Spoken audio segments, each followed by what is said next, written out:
ओम नमो भगवते वासुदेवाय। ओम नमो भगवते वासुदेवाय। ओम नमो भगवते वासुदेवाय। ओम नमो भगवते वासुदेवाय। શ્રીમદ ભગવદ્ ગીતા તેના મૂળ રૂપે અધ્યાય 2 ગીતાનો સાર શ્લોક સંખ્યા 13 થી લઈને 29ની વચ્ચે આપણે ચાલી રહ્યા છીએ.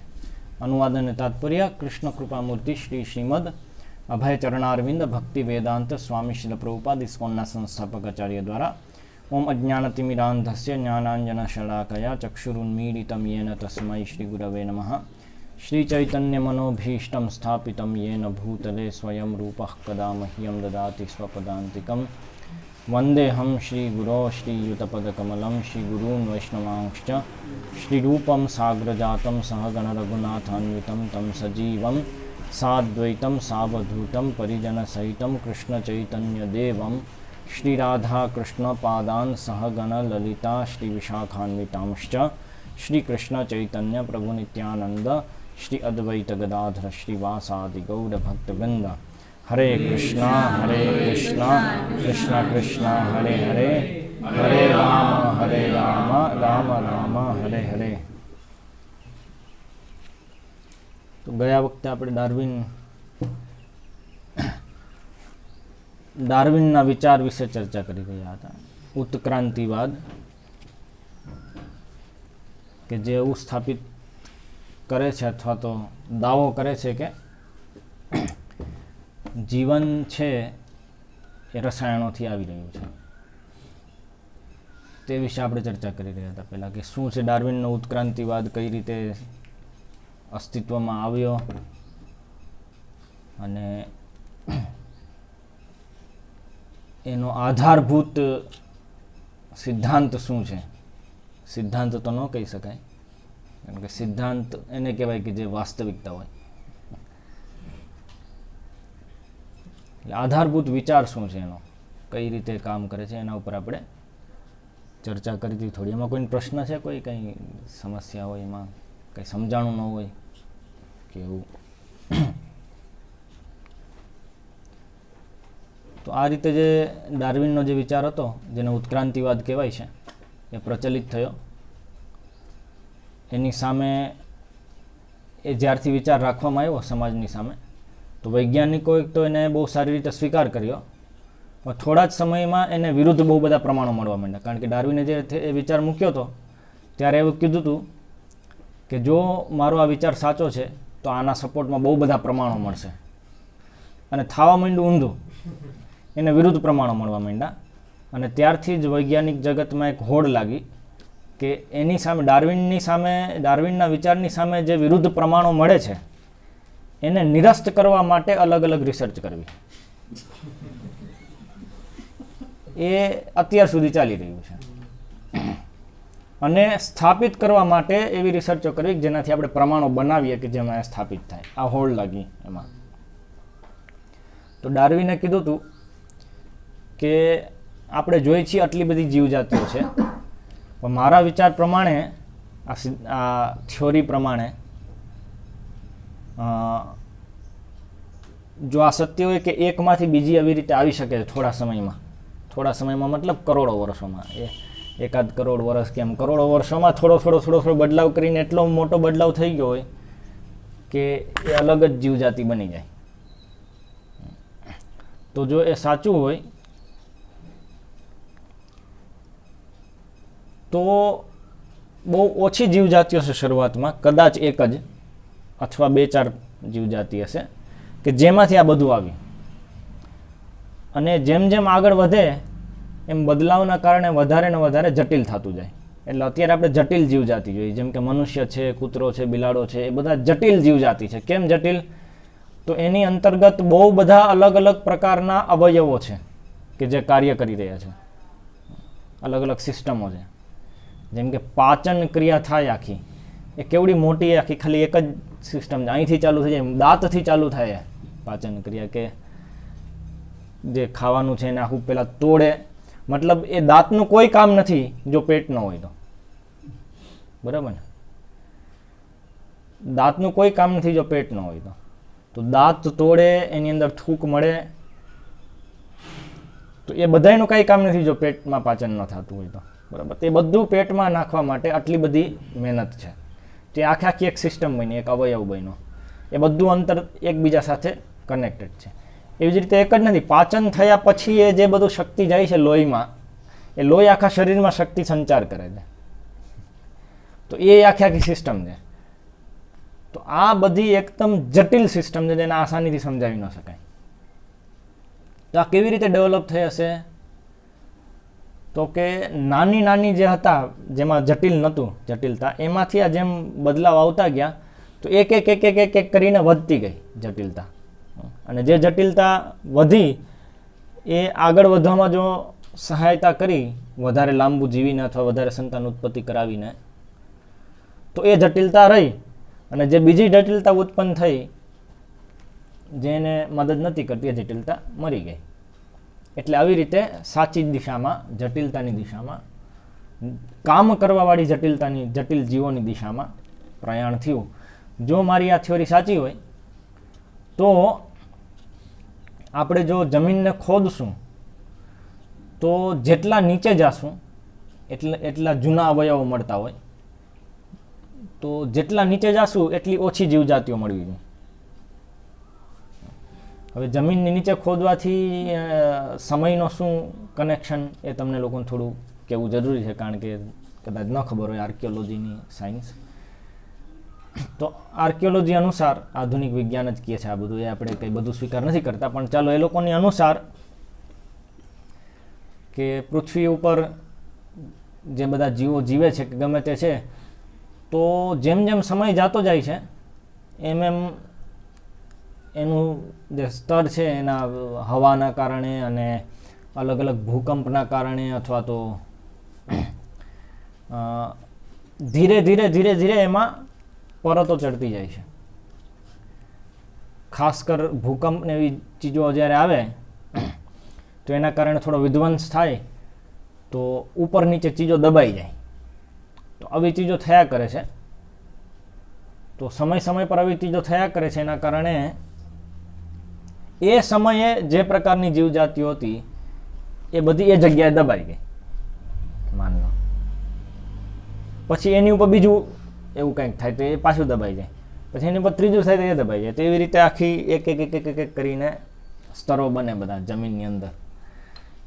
એટલે આપણે જ્યારે એને ખોદીએ તો આપણને જે સ્તર ઉપર એ વધારે નજીકના સમયમાં છે અને જે સ્તર નીચે વધારે જૂનું છે.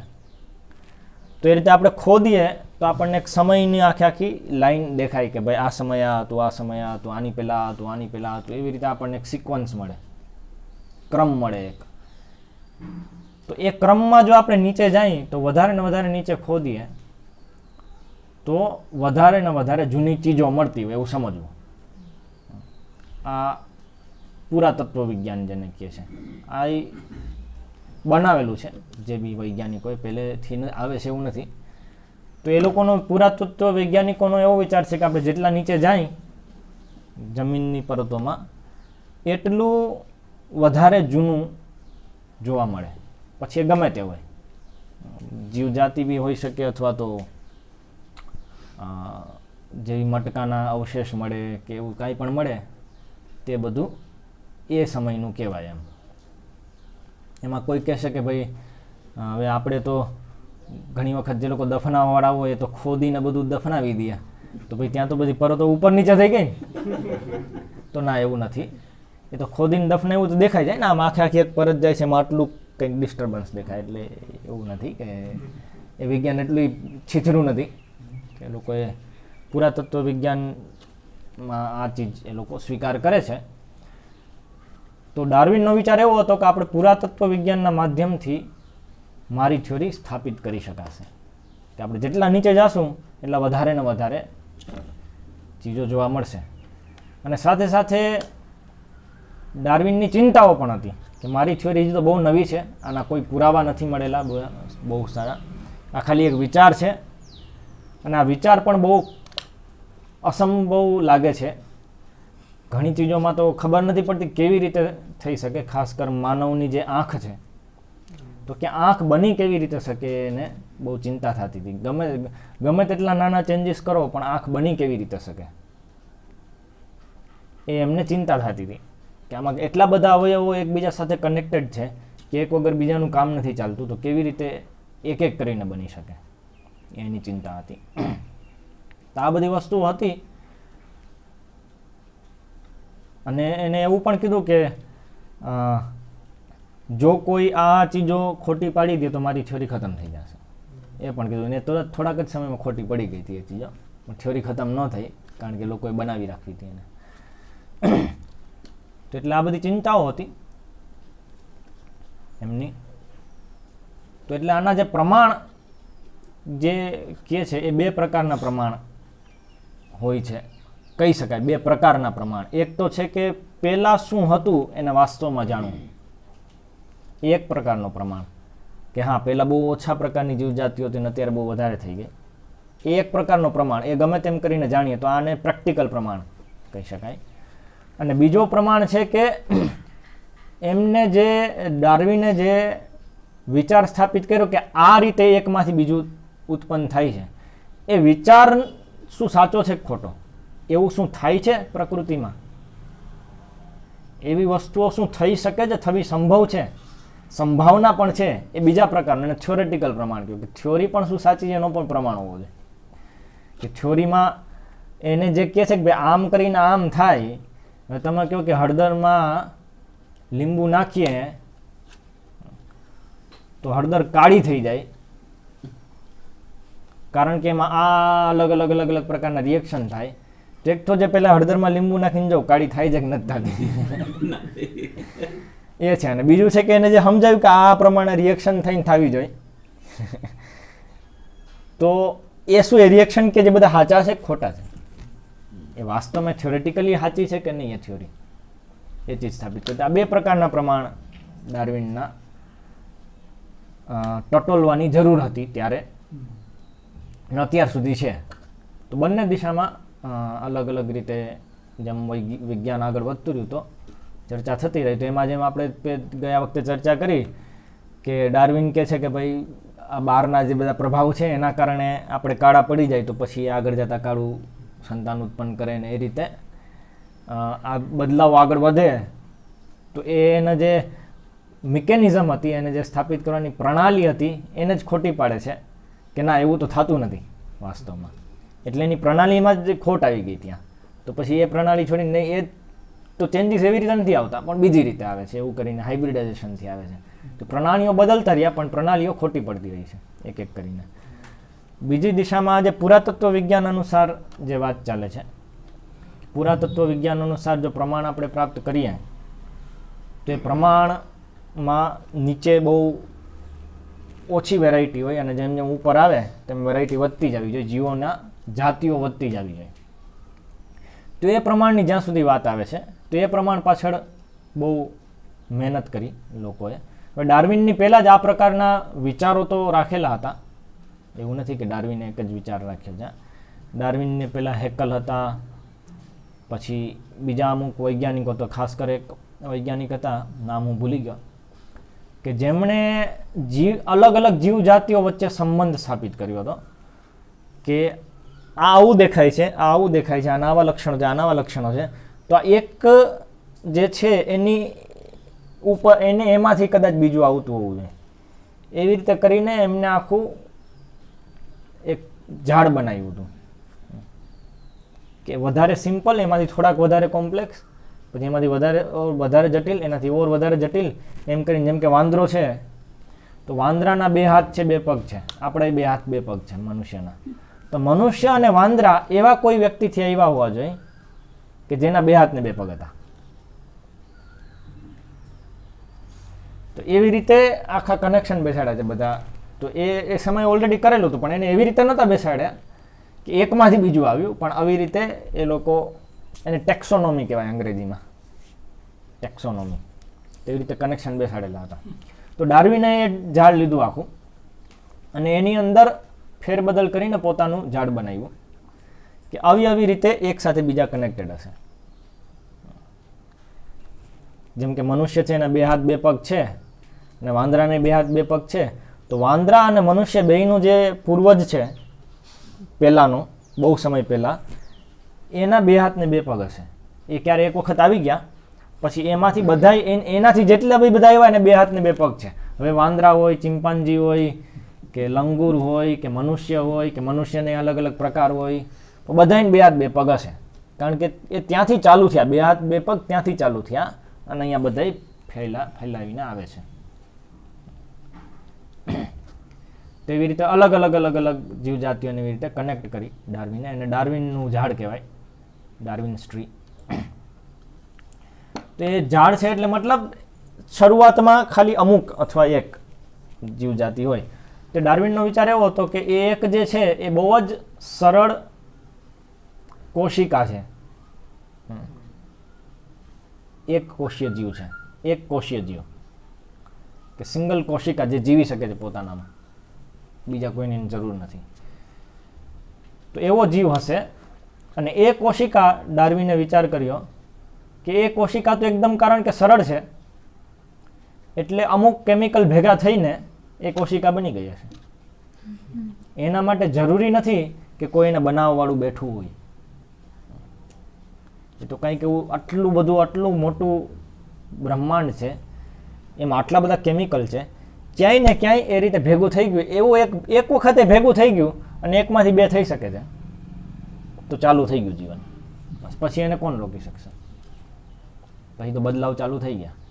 એટલે એનો વિચાર એવો હતો, એટલે કે કોઈ ભગવાનની જરૂર નથી આખા જીવજાતિઓને બનાવવા માટે. કારણ કે આખા બ્રહ્માંડમાં એક એવી જ વધારે જટિલ વસ્તુથી સમજાવી જેમાં ભગવાનની જરૂર પડે, જે નિયમોથી સમજાવી ન શકાય, એ હતું જીવજાતિઓને સમજાવી. તો એ ચીજ એમને સ્થાપિત થઈ ગઈ કે ના, આવી રીતે સંભવ છે. જો સંભવ છે તો આપણે ભગવાનને લાવવાની જરૂર નથી, આપણે આ રીતે સમજાવીએ, પહેલાં આના ઉપર પૂરેપૂરો પ્રયાસ કરીએ. એ આખો વિચાર હતો. તો એટલે હવે એમાં જે આ પુરાવા છે પુરાતત્વ વિજ્ઞાનના, પુરાતત્વ વિજ્ઞાન એટલે જમીનની અંદર ખોદીને જે જોવે તે પુરાવામાં તો સૌથી પહેલો પ્રશ્ન છે કે જે પુરાતત્વ વિજ્ઞાન છે પોતાનામાં કેટલું સાચું છે, કે ખોદીને આપણને એટલી જૂની પરતો વાસ્તવમાં મળે છે કે નથી મળતી. એ સૌથી પહેલું છે, પહેલો પ્રશ્ન જે આપણે લોકો કરી શકીએ, જે વૈજ્ઞાનિક લોકો નહીં કરે, કારણ કે એ લોકો પોતાના વિજ્ઞાનમાં માને છે. તો એટલે વૈજ્ઞાનિકો સાથે ચર્ચા કરી તે પ્રશ્ન સાઈડમાં છોડે, ચાલો એ સાચું માની લઈ. તો માની લ્યો કે આટલા પ્રકારની જીવજાતિ હતી, એના ઉપરના સમયે એનાથી થોડી વધારે જટિલ અને વધારે પ્રકારની જીવજાતિઓ થઈ અસ્તિત્વમાં. એ સ્થાપિત નથી કરતું કે એકમાંથી બીજી આવી. જેમ કે તમે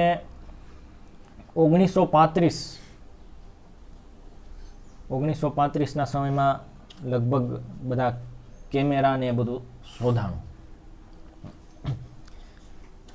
એ સમયે જસ્ટ શરૂઆત થઈ કેમેરાની અને રેડિયોની 1920ની આજુબાજુ. તો એ સમયે તમે મીડિયા કોમ્યુનિકેશનની વાત કરો તો એ સમય હતો રેડિયો. તો એ સમયનું તમે પિક્ચર લીધું, હા રેડિયો અસ્તિત્વમાં છે આ સમય. એનાથી થોડા 20 વર્ષ પછી તો ટીવી અસ્તિત્વમાં છે, બ્લેક એન્ડ વ્હાઇટ. એનાથી પાછું 10 વર્ષ પછી તો કલર ટીવી અસ્તિત્વમાં છે અને નાનકડું કોમ્પ્યુટરની ચીપ આવી. એનાથી 10 વર્ષ પછી તો એક, અને એમાંય કરોડો પ્રકાર છે. તો જટિલતા વધતી ગઈ પહેલેથી લઈને અત્યાર સુધી, બરાબર. તો હવે આમાંથી કોઈ એવો નિષ્કર્ષ નીકાળે, ભાઈ ચોપડામાં આવી ગયો આટલું છે, આ સમયે આમ હતું. આવો નિષ્કર્ષ ઉપર કોઈ આવે તો એને આપણે શું કહીએ? મૂર્ખ. બરાબર. એવું કે આમાં કોઈ બનાવવાવાળા વૈજ્ઞાનિકોની જરૂર જ નથી. તમે કહો છો વૈજ્ઞાનિકો બને, કોઈ વૈજ્ઞાનિક નથી બનાવ્યા, એની મેળવજો એમાંથી આમ ને એમાંથી આમ ને એમાંથી આમ ને એમાંથી આમ થઈને આવે છે, તો એને મૂર્ખ કહેવાય. બરાબર ને? તો એવી રીતે જો કોઈ એવા નિષ્કર્ષ પર આવે કે આમાંથી આ ખાલી કારણ કે પુરાતત્વ વિજ્ઞાનમાં એવું મળે છે કે ભાઈ નીચે આ હતું ને ઉપર આ છે, તો એ પોતાનામાં પુરાવો નથી કે એકમાંથી બીજું આવ્યું. ઉલટાનો એ તો એ પુરાવો છે કે જેમ ટ્રાન્ઝિસ્ટરથી સ્માર્ટફોન સુધી આવવા માટે આટલા બધા વૈજ્ઞાનિકોની બુદ્ધિની જરૂર પડી ડિઝાઇન કરવા માટે, તો એવી જ રીતે આ બધું ચીજ જો આવી રીતે આવતી હોય તો ડિઝાઇન કરવા માટે એક વ્યક્તિની જરૂર પડે કે જે એક એક કરીને એમાં અપડેટ કર્યા કરે છે કે જેથી અત્યાર સુધીની જટિલતાઓ આવી. વાસ્તવમાં તો એ ચીજ છે. તો વૈજ્ઞાનિક જગતમાં ચર્ચાઓ ચાલે છે. એક વૈજ્ઞાનિક જે ઉત્ક્રાંતિવાદને બહુ સપોર્ટ કરતા હતા, તો એમને એ સમજાવવા માટે, આ ડાર્વિનની થિયરી સમજાવવા માટે, સરળતાથી લોકોને સમજાય એના માટે આ ઉદાહરણ આપ્યું ટ્રાન્ઝિસ્ટરનું ને એ બધું. તો પહેલા એ ત્યાં પકડી લીધા, બસ તો એવી જ રીતે કોઈ બનાવવાવાળો જોઈએ, જેમાં અહીંયાથી અહીંયા સુધી પહોંચવા માટે કોઈ જોઈએ છે, તેવી જ રીતે આને બનાવવાવાળો કોઈ જોઈએ. તમે કેવી રીતે કહો છો કોઈ નથી? તો પહેલા તો એ જ જગ્યાએ ખોટું પડી જાય. ત્યાં માન લો કે મળી પણ ગયું તોય ખોટું છે. એ ઉપરાંત હવે આપણે શું પુરાતત્વ વિજ્ઞાનની અંદર પુરાવા શું મળે છે એને ચર્ચા કરીએ. તે પુરાવામાં કેવી રીતે મળે છે, મતલબ એ લોકોને જે પુરાવા મળે છે, આપણે પૂરેપૂરું તો એ બધા પુરાતત્વ વિજ્ઞાન જ સ્વીકાર નથી કરતા, તો પછી આખા પુરાવા તો શું સ્વીકાર, પણ એ લોકોની દૃષ્ટિએ પણ જે પુરાવાઓ મળે છે, તો આજથી 6 મિલિયન વર્ષ, 6 મિલિયન વર્ષ એટલે નહીં, 600 મિલિયન વર્ષ, 600 મિલિયન વર્ષ એટલે કેટલું થયું? 1 મિલિયન એટલે 10 લાખ, એટલે 6000 લાખ, 60 કરોડ. આજથી 60 કરોડ વર્ષ પહેલા, એની પહેલાના જે પુરાવાઓ છે, 60 કરોડ વર્ષ પહેલાની પુરાવાઓ, એમાં કદાચ કોક કોશિક જીવ મળે છે, બહુ ઓછું, એકાદ કોશિક જીવ, બહુ ઓછી જીવ જાતિઓ છે ને બહુ સિમ્પલ એવી મળે છે. અને ઓચિંતાનું 1 લાખ વર્ષની અંદર અત્યારે જેટલી જીવ જાતિઓ છે બધી પ્રાપ્ત થઈ જાય છે. સમજમાં આવ્યું? તો તમે વિચારો, 60 કરોડ વર્ષનો જે ગાળો છે એની અંદર 1 લાખ વર્ષ તો કાંઈ ન કહેવાય. તો એટલા જ વર્ષમાં બધી જીવજાતિઓ એકી સાથે આવી જાય, પછી પાછી વધતી નથી. બરાબર? હવે ડાર્વિનની થિયરી અનુસાર તો ધીરે ધીરે વધવી જોઈએ, અને વધવાનો દર વધતો જવો જોઈએ, કારણ કે જેટલી વધારે જટિલ એટલી વધારે જટિલતાઓ ઉત્પન્ન કરશે આગળ. તો વધવી જોઈએ ને વધવાનો દર વધતો જવો જોઈએ. એની જગ્યાએ અચાનક વધી ગઈ અને પછી વધતી નથી, એવી નહીં છે. તો એનો અર્થ શું? આવું તો ત્યારે જ સંભવ છે જ્યારે કોઈ બનાવીને મૂકી દે. બરાબર? બાકી તો કેવી રીતે સંભવ? માન લો એવી રીતે આપણે માનીએ પણ ખરી, પુરાતત્વ વિજ્ઞાન માનીએ પણ ખરી, તો આવું ત્યારે જ સંભવ છે જ્યારે એક સમયે કાંઈ બનાવેલું નહોતું, પછી અચાનક આવ્યા, ફટાફટ બધું બનાવી અને એક જગ્યાએ મૂકી દીધું અને પછી આગળ ચાલ્યા કરે છે. બરાબર?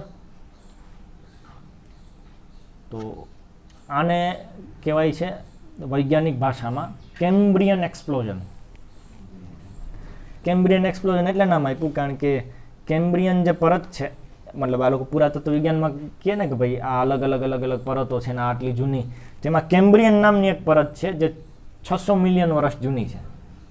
તો એની અંદર આ એક્સપ્લોઝન જોવા મળ્યું કે એક જ પરતની અંદર સીધું ઓચિંતાની આટલી વધી ગઈ જીવજાતિઓ, એટલે એક્સપ્લોઝન મતલબ ધડાકો, સીધો ધીરે ધીરે થવું જેની જગ્યાએ ધડાકો થયો, આટલી બધી જીવજાતિઓ આવી ગઈ, તો એટલે કેમ્બ્રિયન એક્સપ્લોઝન કહે છે. તો એના ઉપર આખી એક પુસ્તક છે ડાર્વિન્સ ડાઉટ કરીને, Stephen મેયરની.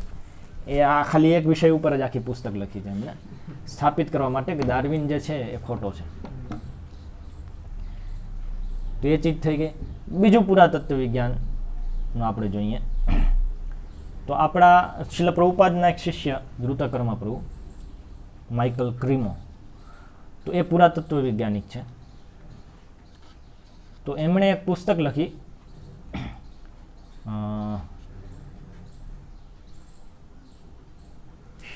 Hidden history of Himalayas, उसके पहले वाला मेन फॉरबिडन आर्कियोलॉजी. એ વૈજ્ઞાનિક વિશ્લેષણ છે આખું પુસ્તક, બધી નામચીન જર્નલોમાંથી એના આર્ટિકલ્સ છે, અને આખી વૈજ્ઞાનિકો માટે જે પુસ્તકો છે એમ સમજો, એ પુસ્તક છે ફોરબિડન આર્કિયોલોજી.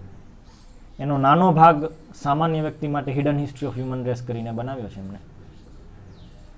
તો એમાં 100થી પણ વધારે પુરાવા આપે છે કે જે દેખાડે છે કે અત્યારે જે આ ડાર્વિન ટ્રી પ્રમાણે, ઇવોલ્યુશનરી થિયોરી પ્રમાણે, ઉત્ક્રાંતિવાદ પ્રમાણે જે વૈજ્ઞાનિકો માને છે એવું માને છે કે મનુષ્ય જે અત્યારે આપણને દેખાય છે જે પ્રકારના, જેને હોમોસેપિયન સેપિયન કહે લોકો, તો એ મનુષ્યો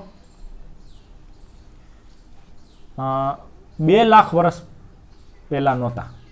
2 લાખ વર્ષ પહેલાં એમની ઉત્પત્તિ થઈ. અલગ અલગ પ્રકારના એમના જે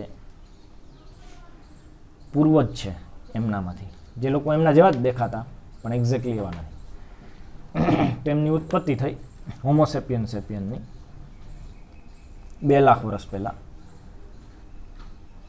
જે લોકોમાં બુદ્ધિ છે, તો એ પુરાવાને ખંડન કરતા, એ વિચારને ખંડન કરતા 100થી વધારે પુરાવા, આર્કિયોલોજીકલ ફાઇન્ડિંગ્સ, જે વૈજ્ઞાનિક જર્નલોમાં જ પ્રકાશિત થયેલી હતી એવી વસ્તુઓને બહાર કાઢી એમણે અને દેખાડ્યું કે કઈ રીતે આ વિચાર પણ ખોટો છે. એ વિશ્લેષણમાં 2 અબજ વર્ષ જૂના અવશેષો પ્રાપ્ત થયા કે જે કોઈ માનવનો સંકેત કરે છે, અત્યારે જે છે એવા માનવ. 2 અબજ વર્ષ પૂરા. 2 અબજ મતલબ 2000 મિલિયન વર્ષ. આપણે મને 600 મિલિયન વર્ષની વાત કરીએ, 2000 મિલિયન એટલે 2000 વખત 10 લાખ એટલા વર્ષ પહેલાં પણ બુદ્ધિમાન મનુષ્યની વાત કરીએ. એક પ્રકારના છરા મળ્યા જે કોઈ બુદ્ધિમાન વ્યક્તિ જ બનાવી શકે. છરો છે એની અંદર 3 રિંગ છે આમ, અને ઉપર એક ટપકું છે, ને નાનકડો છરો છે. એ કોઈ પણ પ્રાકૃતિક પહેલાંથી બની શકવું અસંભવ છે. તેવા છરા મળ્યા અલગ અલગ સાઇઝના 2 અબજ વર્ષ પહેલાં. અને લાખો વર્ષ કે કરોડો વર્ષ જૂના કંકાલ પણ મળેલા મનુષ્યના. ખોપડી મળી, નાના નાના હાડકા મળ્યા મનુષ્યના. તેમણે આ બધી ચીજો એ પુસ્તકમાં રાખી. તેમની પુસ્તકને બેન કરવા માંડ્યા આ લોકો, પણ કારણ કે એ બહુ તર્કસંગત હતી એટલે કોઈ એની સામે બહુ બોલતું નહોતું, કારણ કે વધારે બોલશે તો આ પુસ્તક ફેમસ થઈ જાય. પછી એક અમેરિકાનું ટેલિવિઝન છે ફોક્સ ટીવી કરીને, બહુ જૂનું છે અને અત્યારે પણ ચાલે છે કદાચ, તો એમણે આ ચીજ ઇન્ટરેસ્ટિંગ લાગી કે ભાઈ લોકોને આ ચીજ એમનું વધારે સેલિંગ થશે જો આ ચીજને, કારણ કે hidden history of human race છે, મિસ્ટ્રીઝ ઓફ મોડર્ન મેન, તો આ તો બહુ સનસનીખેજ વસ્તુ છે, તો આપણે આપણા ટીવી ઉપર જો આ એપિસોડ બતાવશું તો બહુ વેચાશે. તો એ લોકો એવું કરીને દ્રુતકર્મ પ્રભુને કોન્ટેક્ટ કર્યો. તો એમણે 2 સિરીઝ બનાવી આખી, અત્યારે પણ ઉપલબ્ધ છે, મિસ્ટ્રીઝ ઓફ મોડર્ન મેન કરીને, કે જેમાં આ બધા પુરાવો દેખાડ્યા એમણે. તો એ જ્યારે ફોક્સ ટીવી ઉપર આવવાની હતી એ પહેલાં અમેરિકન ગવર્મેન્ટે, મતલબ જે વૈજ્ઞાનિકો છે એમને અમેરિકન ગવર્મેન્ટના માધ્યમથી બહુ પ્રેશર કરાયું ફોક્સ ટીવીને કે આ ચીજ ન દેખાડે. તો ફોક્સ ટીવીએ શું કર્યું કે એવો એપિસોડ આવવાનો છે જે ગવર્મેન્ટ તમને જોવા દેવા નથી માગતી, એવું કરીને વધારે પ્રચાર, જે વૈજ્ઞાનિકો તમને જોવા નથી દેવા માંગતા એવું કરીને વધારે પ્રચાર કર્યો અને બહુ પોપ્યુલર થઈ. ભાઈ 2 સિરીઝમાં આવ્યો. પહેલી વખત થયું અને બીજી વખત તો બહુ પ્રેશર નાખ્યું, પણ આ લોકો ન માન્યા અને કર્યું, લગાડ્યું. તો તે સારું એવું ફેમસ થયું હતું.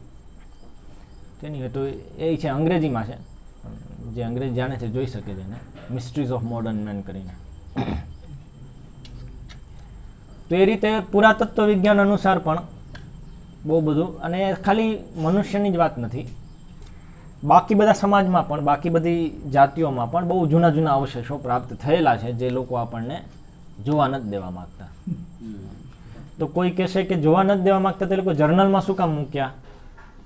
તો વાત એ હતી જ્યારે ડાર્વિન હતો ને તો એ ટાઈમે તો હજી કાંઈ નિશ્ચિત નહોતું થયું કે કઈ જીવજાતિ ક્યારે આવી. એ તો ધીરે ધીરે રિસર્ચ ચાલી રહી હતી ને. તો એટલે એ સમયે રિસર્ચ જે હતી એ લોકોને જર્નલમાં પબ્લિશ થાય કે આવું આવું મળ્યું ને આ રીતનું મળ્યું ને તે રીતનું મળ્યું, એ આખું નિશ્ચિત રૂપે આવી જાય. પણ પછી જ્યારે એક વખત સ્થાપિત થયું કે નહીં, આપણે તો આ નિષ્કર્ષ પર આવ્યા કે 2 લાખ વર્ષ પહેલાં મનુષ્યો નહોતા, તો બાકી બધી ચીજ ભૂલાઈ જાય અને દેખાતી પણ હોય તો એના અવશેષો છુપાવી દેવામાં આવે. મ્યુઝિયમમાં હોય તો એના અવશેષો અંદર નાખી દે કે બધાને સીધા ન દેખાય. બહુ મહેનત કરે ત્યારે બહાર નીકળે. વૈજ્ઞાનિકો જ બહાર કઢાવી શકે, સામાન્ય વ્યક્તિ ન કઢાવી શકે. પણ જર્નલોમાં આ બધી ચીજ જે જૂની હતી એ હોય તો વૈજ્ઞાનિકો પાસે તે બધી જર્નલો હોય તો નવી ટાઈમલાઈન સેટ થઈ એના પછી જૂની ચીજો ઉપર ધ્યાન નહીં દેવામાં આવ્યું. વૃત્તાકર્મ પ્રૂવે બધી જૂની ચીજો કાઢી કે જૂનું શું કહે છે. તો જૂનામાં તો આવા પુરાવા મળ્યા હતા, આ પુરાવાને તમે સમજાવ્યા નહીં, નવી ટાઈમલાઈન મૂકી તો આને કેવી રીતે સમજાવશો, આને કેવી રીતે સમજાવશો, આને કેવી રીતે સમજાવશો, એ તો કાંઈ થયું નહીં. તો એટલે એના માટે એમને પુસ્તક બહાર પાડી કે ભાઈ આ બધું સમજાવો પહેલાં. તે પુસ્તકને બેન કરવા માંડ્યા. તો મતલબ કંઈક ગડબડ ચાલે છે ત્યાં. તો આવી ગડબડ તો હંમેશા ચાલતી હોય છે વૈજ્ઞાનિક સમાજમાં. આને ધૃતકર્મા પ્રભુ નોલેજ ફિલ્ટર કહે છે. નોલેજ ફિલ્ટર મતલબ એક વખત તમે જ્ઞાન સ્થાપિત કરી દીધું પછી એના વિરુદ્ધ જો કોઈ પુરાવા મળતા હોય તો એને દબાવી દેવામાં આવે, અથવા એને આપણે કોઈ બીજી રીતે સમજાવી દઈએ, એના ઉપર વિશ્વાસ કરવાની ઈચ્છા ન હોય. તો આ જે પદ્ધતિ છે નોલેજ ફિલ્ટરની એ લગભગ દરેક જગ્યાએ ચાલે છે, ખાલી વૈજ્ઞાનિક જગતમાં જ નહીં પણ બીજી બધી જગતમાં પણ, ઇકોનોમિક્સ લો ગમે તેમાં. તો એટલે વધારે પડતા જે સ્કૂલ કોલેજમાં પણ ભણતા છોકરાઓ પણ હોય, જે ઇવન વૈજ્ઞાનિકો પણ બને, તે લોકો બધા આ નોલેજ ફિલ્ટર લગાડતા હોય એટલે એ લોકોને ખબર પણ ન હોય કે આટલા બધા લોકો આટલું બધું રિસર્ચ કર્યું છે, આપણને શું ખબર પડે. એવું કરીને હશે આવું મારા એક્સપેરિમેન્ટમાં ખાલી એવું આવ્યું હશે એવું કરીને છોડી દે. પણ અમુક લોકો એવા હોય જે એમાં ન પડે, તો એના કારણે એ લોકો ઊભા થાય. તો જેમ એક વૈજ્ઞાનિક હતો ઇયાન રોબર્ટસન કરીને, એવું જ કંઈક નામ છે, મને આખું નામ ભૂલાઈ ગયું. તો એ ઉત્ક્રાંતિવાદનો સમર્થક હતો પહેલેથી. આખું ભણ્યો, પીએચડી પણ ઉત્ક્રાંતિવાદમાં જ કર્યું એમને. અને એમના પીએચડીનો જે મુખ્ય હતું એ એમ્બ્રિયોલોજી, કે એક ભ્રૂણ છે એ શરીરમાં કેવી રીતે ડેવલપ થાય અલગ અલગ જાતિઓમાં, એના ઉપર એમનું સ્ટડી આખું, એમની વિશેષતા હતી. હવે મેં નાનપણથી ટેક્સ્ટ બુકમાં બધું વાંચ્યું હતું. હેકલનો એક ડાયાગ્રામ આવે છે, હેકલ્સ ડાયાગ્રામ કરીને, કે જેમાં 5 કે 6 જીવજાતિઓનું ભ્રૂણ બતાવવામાં આવે છે અને શરૂઆતની અવસ્થામાં બધા સમાન છે એવું બતાવવામાં આવે છે. માછલી છે, મનુષ્ય છે, કાચબો છે, અને કંઈક જો કરોડરજ્જુવાળા જે બધા છે એ કરોડરજ્જુવાળા બધા એક સમાન છે શરૂઆતમાં, અને ધીરે ધીરે આમ થાય છે. એ દેખાડે છે કે વાસ્તવમાં શરૂઆતમાં બધા એક જેવા હતા અને પછી બધા અલગ થાય છે. તો શરૂઆતમાં એક જેવા હોઈને પણ અલગ રિઝલ્ટ મળવું એ સંભવ છે, એ સ્થાપિત કરે છે. એ હેકલ છે ડાર્વિનની પણ પહેલાં હતો.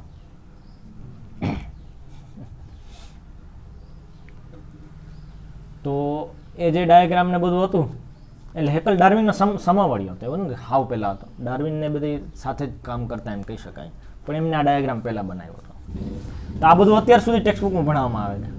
આપણી સ્કૂલની ટેક્સ્ટ બુકોમાં જોવા મળશે હેકલનો ડાયાગ્રામ અત્યારે પણ. તો આ ડાયાગ્રામ જે છે એ 150 વર્ષ પહેલાં ઓલરેડી ખોટો પાડી દેવામાં આવ્યો હતો. ડાર્વિને થિયોરી સ્થાપિત કરી એના અમુક વર્ષોમાં જ, પણ એને દબાવી દીધું હતું કે ના ખોટો નથી, ના ખોટો. બધા વૈજ્ઞાનિકો કે તમે જે ખોટો પાડે નહીં, કે તમે આપણી થિયોરીને ખોટું પાડવા માગો છો, નહીં, બંધ. એવું કરીને બધું બંધ કરી દીધું. તો એક બાદ બારે ને, અને આ જ ટેક્સ્ટ બુકમાં છપાયા કરે. 2009 સુધી એવી જ રીતે છપાણો. ભારતમાં હજી પણ એવી જ રીતે છપાય છે. 2009માં છેલ્લે જ્યારે બધું એવી રીતે આવી ગયું, બધું ભાંડો ફૂટી ગયો અને બધું બહુ ખરાબ નામ થઈ ગયું, ત્યારે એ લોકોએ વિદેશમાં એ બંધ કર્યો ડાયાગ્રામ છાપવાનું. તો વાત શું હતી એમાં કે આ જે વૈજ્ઞાનિક છે રોબર્ટસન કે કંઈક નામ જેનું, તો એ ભ્રૂણોની સ્ટડી કરી રહ્યો હતો. એ જ બધા કે જે પેલા હેકલે છાપેલા છે. તો કે આ તો આવું કે છે, પણ આમાં તો આવું દેખાય છે વાસ્તવમાં. તો અહીંયા આવું કે ડાયાગ્રામ આવો બનાવ્યો, પણ વાસ્તવમાં તો આવો છે કે ના ના હું કદાચ ખોટો હોઈશ. એવું કરીને દબાવી દીધું. એક વખત દબાવ્યું, 2 વખત દબાવ્યું, પછી આગળ રિસર્ચમાં તે આગળ ફિલ્ડમાં જતા જાય વારંવાર એ જ ચીજ આવે છે કે ના આમાં કંઈક ગડબડ તો છે. મને લાગે છે કંઈક ગડબડ છે, પણ કદાચ ગડબડ ન હોય, બીજા લોકો તો બહુ ઊંચો. પછી એમને એક બીજા એવા જે ભ્રૂણ સ્ટડી કરવાવાળા બહુ નામચીન વ્યક્તિ, એ તો સ્ટુડન્ટ હતો, એ નામચીન જે વ્યક્તિ છે એમનો એક આર્ટિકલ વાંચ્યો. એમને એવો આર્ટિકલ લખ્યો હતો કે આમાં ભેદ છે. ત્યારે એમને જુસ્સો આવ્યો કે નહીં વાત સાચી છે, આ જો ખોટું છે જો હું વાંચતો તો આમાં ભેદ છે ને આવી રીતે છે ને. પછી એમને ખણખોદ કરી ખબર પડી કે 150 વર્ષથી આ બધાને ખબર છે ઓલરેડી.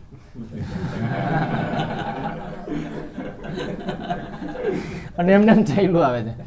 એટલે એ ઉત્ક્રાંતિવાદ છોડીને ઇન્ટેલિજન્ટ ડિઝાઇન તરફ વળ્યો કે નહીં આ બધું જે દેખાય છે એના હિસાબે તો આ બધા પ્રમાણોના અનુસાર તો ઉત્ક્રાંતિવાદ ખોટો જ હોવો જોઈએ. કોઈ બુદ્ધિમાન વ્યક્તિ આ બધું ડિઝાઇન કરેલું હોવું જોઈએ. એને તમે ભગવાન કહો ગમે તે કહો, પણ અત્યારે જેવું દેખાય છે બુદ્ધિમાન વ્યક્તિ આ ડિઝાઇન કરેલું પોતાની રીતે ન આવે.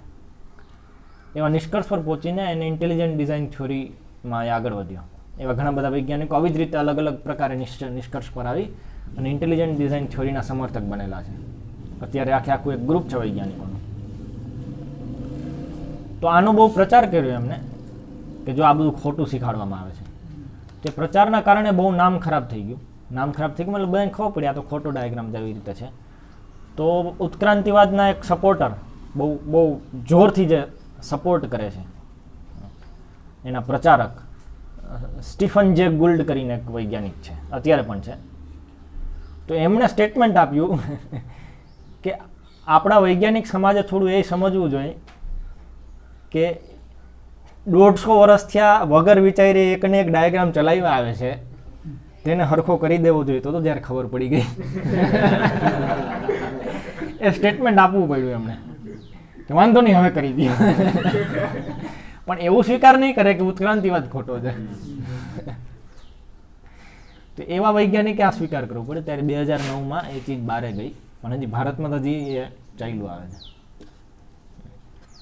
પેલા તો કેટલાય પુરાવો છે કે જેમાં એ લોકો જાણી જોઈને ખોટા પ્રમાણો સ્થાપિત કરે છે. એવું જ બીજું એક પ્રમાણ છે કે પેલી ચીજ નેચરલ સિલેક્શન જે છે કે પ્રકૃતિ ચયન કરે છે, મતલબ પ્રકૃતિના નિયમ અનુસાર જ પોતાની રીતે જે લોકો વધારે અનુકૂળ છે પ્રકૃતિના અનુસાર જીવવા માટે એ લોકો જીવે છે અને બાકી બધા મરે છે. એ રીતે ઉત્ક્રાંતિવાદ ફેલાય છે. એ સિદ્ધાંતને સ્થાપિત કરવા એ લોકો એક એક્સપેરિમેન્ટ કર્યો હતો જે બહુ પ્રચલિત છે, જે આજ સુધી પુસ્તકોમાં ભણાવવામાં આવે છે બાયોલોજીની. એ હતો કે મોથ, અંગ્રેજીમાં જેને મોથ કહે, આપણે ફૂદડી કહી ગુજરાતીમાં, પેલા ઉડે ને, આપણે જનરલી આ બાજુ બ્રાઉનિશ ગ્રે કલરનું આવે, ઉડે આમ ના બધી સમય ત્રિકોણ હોય, આમ 2 પાંખ આમ હોય, 2 ત્રિકોણ પાંખ મેળવીને ત્રિકોણ બનતું હોય, તે મોથ કહેવાય એને. તે અલગ અલગ 2 કલરમાં, મતલબ 2 પ્રકારના કલરમાં આવે, લાઇટ અને ડાર્ક. એ 2 પ્રકારના કલરમાં હોય. તો એ લોકોએ શું કર્યું કે લંડનમાં કદાચ કે કોઈ એક જગ્યાએ કે જ્યાં બહુ પોલ્યુશન છે, તો એનાથી ઝાડ જે છે એ કાળા થઈ જતા હતા. તો આ જે મોથ છે તે લોકો એવું સ્થાપિત કરવાનો પ્રયાસ કર્યો કે કાળા ઝાડ હોવાના કારણે કાળી મોથ વધારે ઉગી લંડનના એરિયામાં. કેમ? કારણ કે કાળા ઝાડમાં કાળી ફૂદડી બેસે તો ઓછો ચાન્સ છે કે એને જે ખાવાવાળા હોય ખાઈ જશે, અને સફેદ ફૂદડી બેસશે તો એને વધારે ચાન્સ છે કે ખાઈ જશે. એટલે સફેદ ફૂદડી વધારે ખવાવી જોઈએ અને કાળી ફૂદડી ઓછી ખવાવી જોઈએ, જેના કારણે સફેદ ફૂદડીનું જે સંખ્યા છે વધશે અને કાળી ફૂદડીની સંખ્યા, સફેદ ફૂદડીની સંખ્યા ઘટશે અને કાળી ફૂદડીની સંખ્યા વધવી જોઈએ. તેના ઉપર એમને આખો એક્સપેરિમેન્ટ ચાલુ કર્યો અને એનો નિષ્કર્ષ એ આવ્યો, વાત સાચી હતી, કાળી ફૂદડીની સંખ્યા વધે છે અને સફેદ ફૂદડીની સંખ્યા ઘટી. અને આ એક્સપેરિમેન્ટ ડાર્વિન થિયોરીના એક મુખ્ય પુરાવા તરીકે સ્થાપિત થયો અને એને ટેક્સ્ટ બુકમાં અત્યાર સુધી ભણાવવામાં આવે છે. જ્યારે વિશ્લેષણ કરવામાં આવ્યું અત્યારે આ વૈજ્ઞાનિકો દ્વારા, ત્યારે ખબર પડી પહેલાં તો ફૂદડી ઝાડ ઉપર બેસતી જ નથી. પ્રાકૃતિક રીતે ફૂદડી ઝાડ ઉપર નથી બેસતી. આ લોકોએ શું કર્યું, ધરાર એને બેસાવડાવી ઝાડ ઉપર.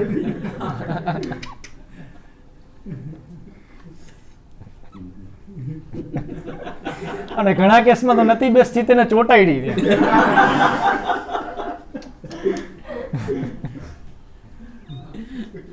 તો આ છે પુરાવા ઉત્પન્ન કરવા.